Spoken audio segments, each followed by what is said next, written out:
सैयद अहमद दरबंदी रहमतुल्लाह अलैह और ततारी फौज का वाक़या। ततारी फौज एक शहर दरबंद में पहुंची।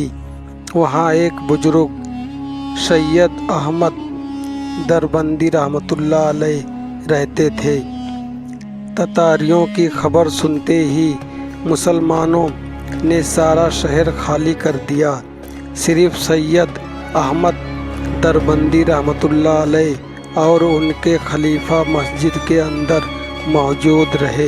ततारी शहजादे ने कहा, जाओ पता करो कि कोई इंसान इस शहर के अंदर मौजूद है या नहीं।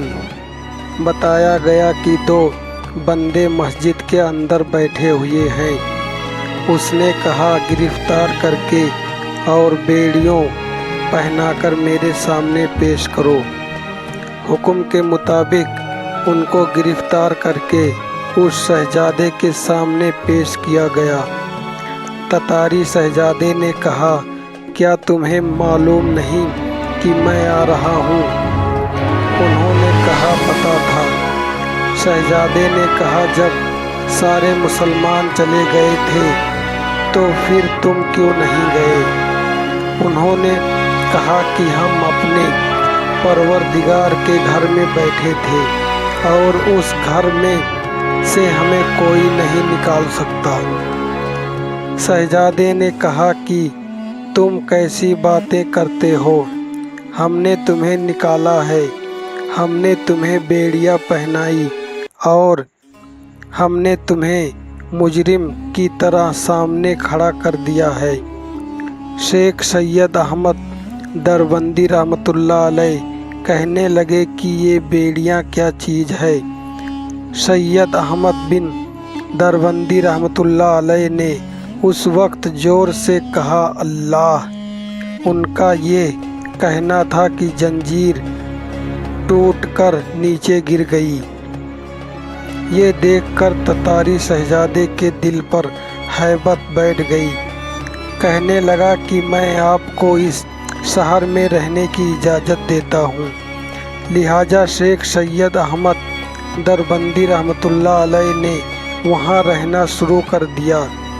ततारी शहजादा भी कभी कभी उनसे खुफिया मुलाकात करने के लिए आता।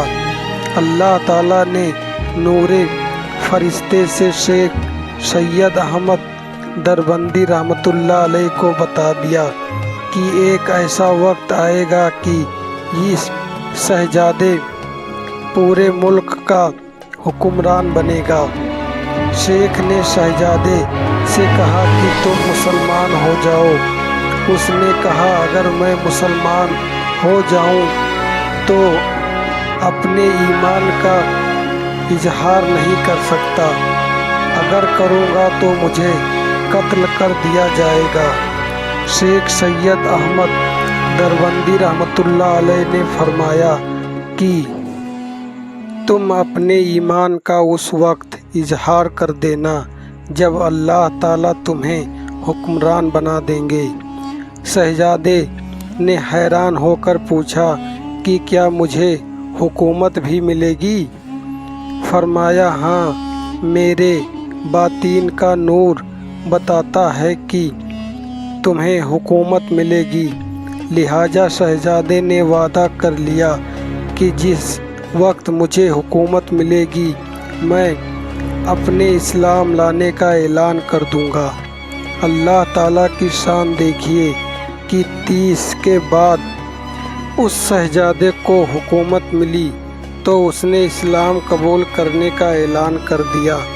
इस तरह पूरी दुनिया में खिलाफत और हुकूमत मुसलमानों के हाथ में आ गई। प्यारे दोस्तों, अगर ये वीडियो अच्छी लगी हो तो एक लाइक और हमारे चैनल को ज़रूर सब्सक्राइब करें।